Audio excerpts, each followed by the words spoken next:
to get the actual programs that they do provide, I'll call them and ask them if they've got a and flyer then on circulate that the policy among. document when they go. I know they, They can send their clinic. I don't need that. Hey, Ellis, I'm going there Monday, Yes, and I will see if they have a brochure or anything. that they or can- policy, you know, like a Mhm. little 6-page Yep. document of saying, here's the services we provide. It's just a clinic, it's small. Yeah, I know. Like if you have a cold, maybe. Yeah, she emphasized that their services are basic, and if they have to refer you out, then you're on your own, Yeah. because they don't get funded for that. The Indian Health Service, I don't understand that either. I don't understand why we don't lobby them. If they don't give money, and the way I always explained to me is that they take Durant, and they draw a circle like 25 miles around Durant, and whatever Indians are in there, that's what they fund. So if you're outside of 25 miles of Durant, you don't get any funds going to the Durant facility to service people. So when we drive up there, since we're more than 25 miles, they don't get any money. None of their funds cover us. So Watch your napkins. it makes it difficult. Let's leave that topic. Elvis Kevin has a comment. Sir. Blue Cross Texas also covers Blue Cross Oklahoma and Illinois, so I don't see why Blue Cross, I mean, it's the same company. Yeah. I don't see why they couldn't do Oklahoma and Texas both. So, Yeah, to me, we're not asking for 100%. We're asking for just this good, significant discount. You can get health care for 50% or 60% of the cost. I think it'd be well worth for people saving because they're stuck, right? If you're not a retiree where your health care is provided, and you go to VA or you go to somebody else, then you're just stuck. But you, and it said, Sure. they had something down there for insurance, and it was something about Indians. I think it was more like Obamacare, where you could sign up all year long for Indians, and especially for people. But I would not tell you, you would never. But Yeah, they I had- didn't either. Somebody mentioned to me that there's a provision for Indians in Obama healthcare, but it's obscure. I don't understand what it is. You couldn't, you know, you would have to go to the doctor. And then- Yeah, and I think there's an income restriction. Okay, leaving that, we're going to do that in a minute. Areas of having meetings. Somewhere in the middle or near north looks like the result of satisfying the most number of people. So for all those people who live west of here, I don't see any way that we're going to have meetings over there and justify the expense and the number of people who would come. It's just difficult with the Dallas traffic having a meeting anywhere to not make somebody drive a whole bunch. Anybody have comments about that? This is in the middle. Well, it's the middle for some folks. It took me an hour to get here, since we were so far east. The corollary was number 9 there. Where do you not want to have meetings? Fort Worth was the highest, the winner there. Okay, hey, number 10 was very revealing. Nats published a communication list of emails and phone numbers. And the only qualifier is that each person would have to opt in. We'll ask you through email, do you mind if we publish a list to members of members? And if you say yes, then your name will go on the list. And if you say no, then we'll leave your information off of the list. But overwhelmingly, 18-2, everybody was in favor of that. So I found that very interesting. So what are you gonna do with that? Well, I'm encouraging you to get to know your neighbors. We have people who live over by us. We live in Parker, and we find people in Murphy, Wiley, Lovejoy, Allen, Plano, that are in our vicinity that we don't know them. So we'd like to know them, since we have this in common. And, you know, we might have a neighborhood cookout, who knows, or some kind of coffee, have coffee together and say, you know, what's been happening in your life that we could have something to do with. That's what it's for. My question basically is, okay, you've got 18 people that said yes, so are you gonna put out a list or put out something that says? what No, you we're want? going to go out anew, so I have very specific in writing for an email. We'll go out to all 148 members and say, do you mind? And if you say yes, you'll go on the list. If you say no, you won't. Okay. Then we'll publish that list at least once a year. The same here is people who live everywhere, and people specifically, people who live in your neighborhood. Just email or include addresses?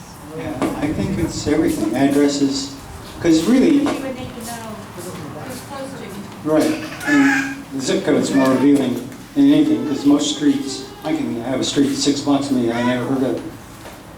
So it's the zip code that really pulls people together. But even then, if I look at the list of zip codes without looking at the map, I don't know which ones are near each other because the way they're numbered is difficult. Okay, that's number 10. Number 11 is mostly Saturdays. We've had some people who are in favor of Sundays, but not very many. Cherokee language. Definitely we had 10 people who say no, but what's interesting, Lita, is there's 7 people who said yes. So hopefully they'll follow up with whatever proposal. Now, there is free Cherokee language online for those people that go to the nation's webpage and sign up. But I noticed there's YouTube videos that talk about language. I don't know if you have a suggested starting technique, Lita, for how those 7 people who are interested could pursue it. My first thing is to sign up with the Cherokee language program that's offered twice, 2 or 3 times a year. Ed Fields is an excellent speaker. He's also a national treasurer. And my other suggestion is learn, I'm going already, is to learn your syllabary. That's very key to learning the Cherokee language because, you know, when somebody's speaking and you're trying to write it, you're trying to write it out. Are there YouTube videos, and there's a bunch of them, that you would recommend? There's also webinars on iTunes on the web. Well, They have the webinars on there. I know, my issue is there's too many of them. Can you give me a short list of the ones you recommend would be a starting point? No, I haven't checked them all out. The ones that you like. Ray you will have a do it, favorite? Elvis, Ray will do it. Yes, sir. I have the Eastern Cherokee Band has the best set, has the best set of YouTube things. It starts off with the syllabary, and that's lesson 1, and he'll take you through lesson 1, then he'll go back and revisit, and then go into 2 and everything. But then he starts out with words and phrases. What you do is, then he'll start mixing those phrases. Well, let's try and make it easy for you. Ray, could you send me a link to a couple of them? I will publish that to all of our members for those who want to start the language, which we all agree is very important. And that way, it'll make it soon they won't have to search for it and guess which ones they're talking about.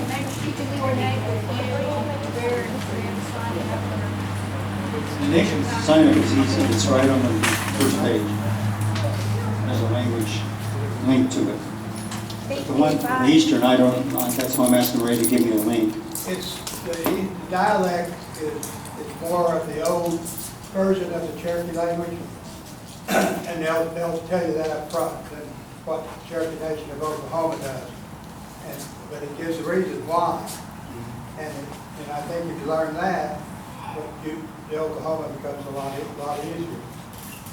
But the key is, Thea said, is the syllabary. He spends an hour just going through the vowels and, you know, just getting the correct pronunciation to roll off your tongue correctly. And that's the best. that I found. Well, how's that? We'll send out a link to everybody, whoever wants to use it can check it out, and away we'll go.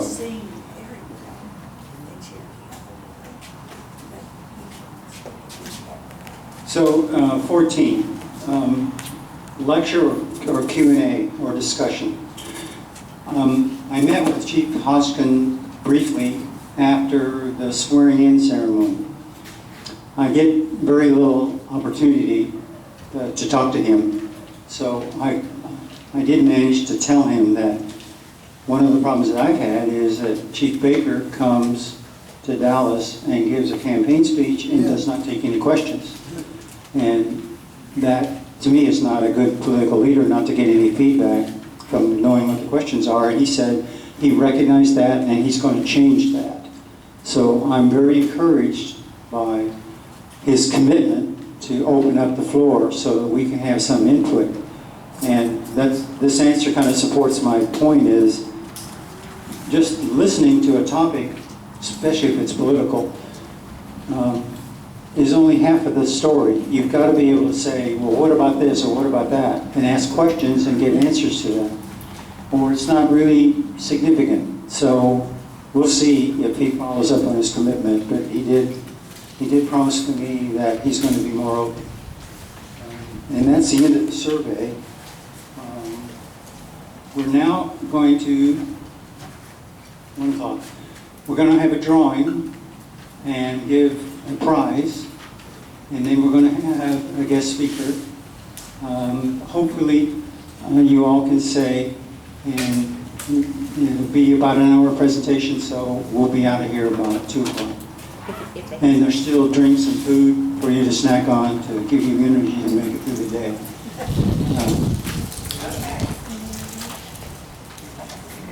Oh, no, that's yours. Keep those. I'm going to drive. You don't know. If you give me that, then we won't know. Then I won't know what who I am? Yeah, you won't know who you are. You want me to go? Yeah. I'm not in here, right? You're not in there. I'm not in here. No, neither one of us are in here. Okay. 120-1030. It was in the back. 120-1030. Your ticket would have been in the back of your, if you were, they went to the paying members, heads of household, however they were registered. Is it a winner? We don't know. Where you got your flag? Oh. Okay, we're looking for 120-1030. 12013. There's tickets. There's a couple in here too. Oh. For the people that left, that's why I was trying to draw before they left. I got the flag from Lita. Okay, so the last 4 digits are 1030. Okay, we're done. Doesn't matter. If you have to be present to win. Okay.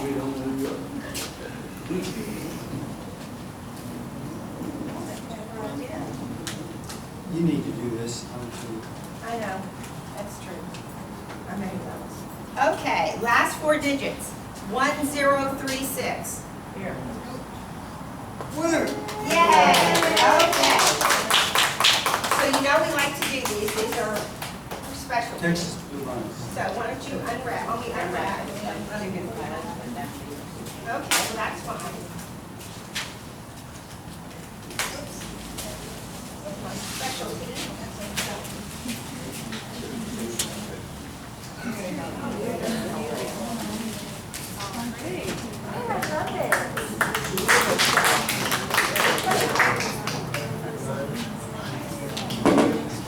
Thank you.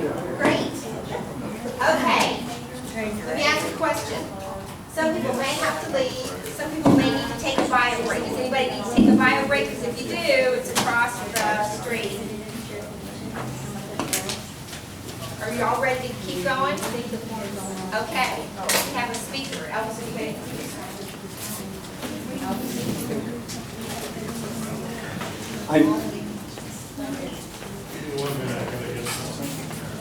Okay. We're going to start in about 3 minutes, Rhonda. Okay. And I won't keep you guys the whole hour, so. I'll make it interesting and fast. Okay. I'm ready for it. And take food if you're I leaving. think I've called her how home. Let's give her, Texas football game starts at 3:30, I believe. let's give her the microphone. And every time. You want to come up here and sit, or you want to sit there? Back, he broke his kidney, he broke his arm, and then, You probably want to stand. Okay, there you go. You want to start right away? No, it's way forward. I want to introduce myself. Yeah. Yeah, I drove up, so I definitely. Where'd you drive from? From South Florida. So you all just had. We did the Cherokee My baby sister. 2 years in a row. And you have to go. and you wanted to do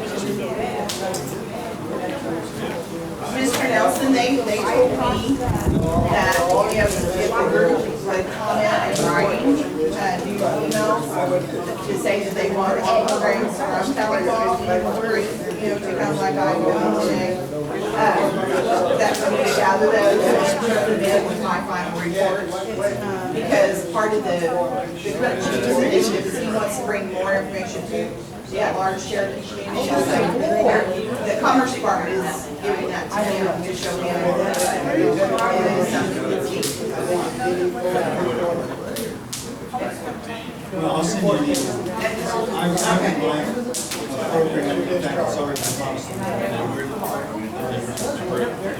On how to govern charities. So many people don't understand how many council leaders there are, what the topics are, and the relationship with what they do. Right. Like I was advertising, the council didn't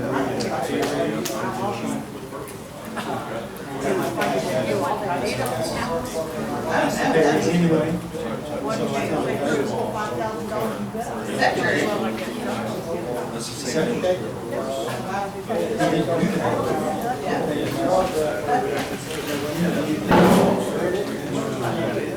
Keep going out. There's nothing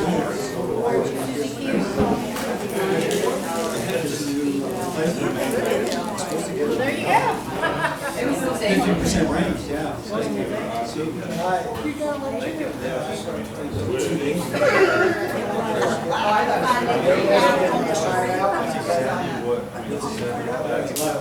Yeah, we find my sign-in sheet. It's going around. Is it headed around? Yes,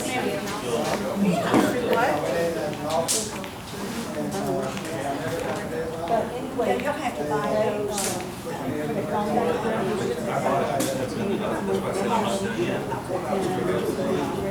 You guys hot? But some they don't. Not bad? I'm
sorry.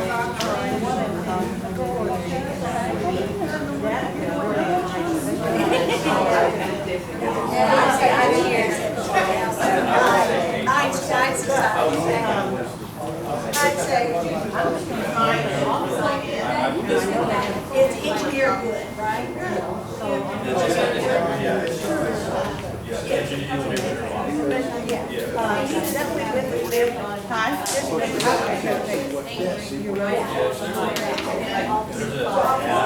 Thank you. I'm gonna give the handouts at the end. Yeah. If you want last.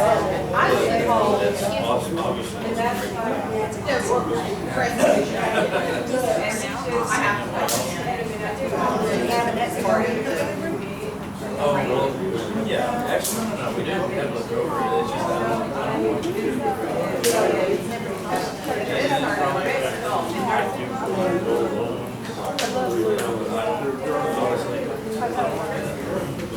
Well, it's just, I have not putting on a nice road. I just love the song. Yeah, I did it in the winter.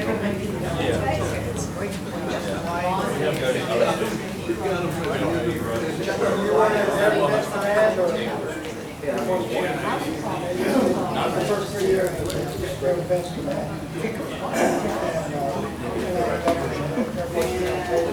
We started with 46 and we ended up on the Russian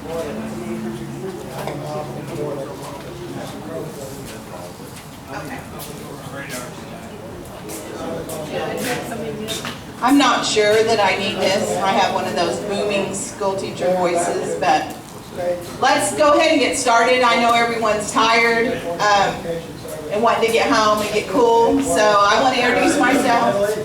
My name is Rhonda Clemens, and I'm from Tahlequah.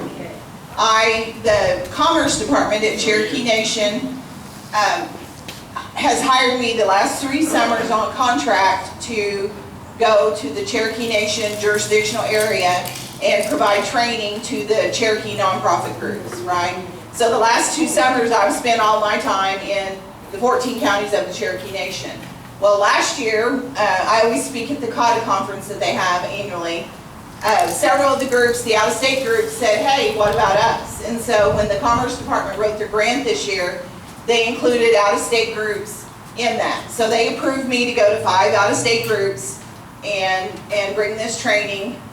And so Tammy Miller blasted it out to the Cherokee groups, and you guys were one of the first ones that I said, I'm taking the top 5 that answer. So that's how this came to be. The topic that we're going to talk about today, I have a very nice workbook to hand out. But I have learned through this process that if I hand that out, as I start talking, all of you guys are going to sit there and flip through the notebook, right?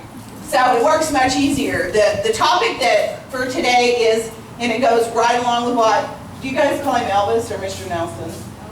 Elvis, okay. Goes right along with what he was talking about. It's called succession training, and that's boring, and so I didn't name it that. I called it Fueling the Future. And what that means is that these small nonprofit Cherokee groups are in danger when the current leadership decide to retire, they get tired, they want to pass the torch. Many of those organizations disappear, and which is tragic because people have put years and years of their time and their heart into keeping those organizations afloat. So what Cherokee Nation, through the Commerce Department, wanted me to do was put out a training talking about the importance of making sure that the, is it North Texas Community Organization, Cherokee? How do you say it? Community North Texas. Cherokee Community of North Texas. Okay, to make sure that this organization is here as a nonprofit for your grandkids and their kids. So is that important to you? Okay, well what that means is that everyone here has to believe that's important, and that's what my talk is about.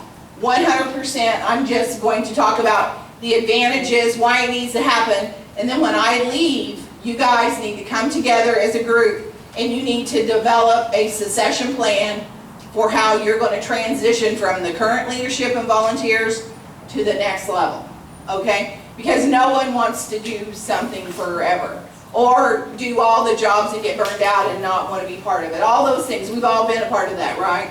Whether it's a nonprofit, a church, whatever, busy volunteers get more busy volunteer jobs a lot of times, right? Yes? I'm 79 next month. That's relevant to yours. It is relevant, and why this is important, not just so Elvis has more time to watch YouTube videos, right? that what's important here is that this organization survives for generations to come, okay? And what that means is you guys sit down, the workbook is a template for working through this. So as a group, you would sit down and work through this, develop a succession plan, then put it into place and start. Basically, you start, if you're a key member of this organization, you start replacing yourself, right? I have an MBA, the same as Elvis from way back. I'm way old. But I've had that. I worked for Cherokee Nation under Wilma Mankiller. I was their business development director. So I was at the tribe at a very interesting time that I started doing private consulting, and I started my own nonprofit. So I've grown a nonprofit from a little baby organization to this year we will do about $1 million worth of grants that'll run through our organization. So I've had experience at this level, and I've had experience working with volunteers and seeing people burn out, like Mr. Nelson and his wife, that are carrying too much of the load to keep this group going, okay? So, if I said, why is it important to have a succession plan, what would you say? Why is it important to listen to this? So we can have a future. So the organization has a future, right? Exactly, that's exactly the point here.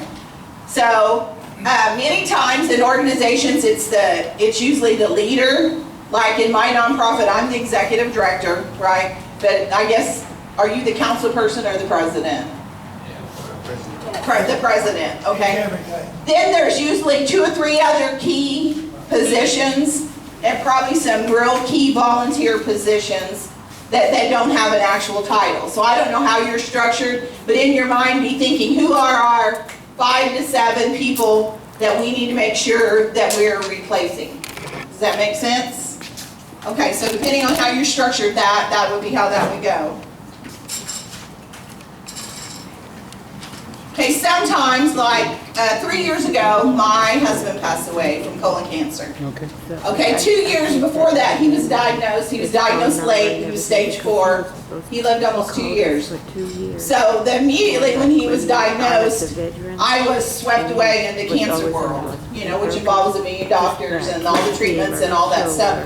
So overnight, my life went from being executive director of Zoe Institute, that's the organization I run in Tahlequah, to taking full-time care of him and doing my grant writing and things that I could on the side, okay? So emergencies happen, right? I know one Cherokee group that's in Cherokee Nation, they had a leader, she was a good leader, and she was busy and had too many responsibilities, and someone in her family that was really close to her was killed out of state. So overnight, she was taken out of state, and the people left there in the group didn't even know where the key was to unlock the door, much less where their files were, their checkbook, all of that stuff. So see, you can see how vulnerable organizations can be in that situation. Okay, so how many positions do you think you guys would need to include in your plan? President, obviously. 7. 7, about 7, okay. But if we could get 15, it'd be great. Okay, there's a template in your workbook when you look through there, so it's used to evaluate your board, and basically it lists several different skill sets, and you determine, do you have a board member that fits that skill set? And a healthy board has somebody in all those areas, so that also will show you maybe weak areas that you guys have that you need to work on trying to recruit people from those areas to make your board a little fuller, richer, and more applicable to being successful, okay? We've not had a secretary for about 1.5 years. You need a secretary. Yeah. Right. Because honestly, you guys are, it's a red flag for your group that only 1 or 2 people are running the majority of it or understand how it goes, right? And so I know no one here wants that to happen, have your group be at risk like that. Okay, and it doesn't have to be someone, like I said, that actually has a title. You could have key volunteers that are very, very important. I run a very large food bank, community warehouse. We have a day center for the homeless where they come, we serve meals 7 days a week. They can shower there. We have a case manager. Okay, one of our most critical pieces are the retired guys. I have a group of about 15 of them that go pick up food for me and bring it to the warehouse. They're the delivery guys, right? That's a huge key position for us, because without them, I'm sunk, because I'm not, well, I had surgery 6 weeks ago for a hernia, so I don't need to be throwing boxes around. So think about, have that in your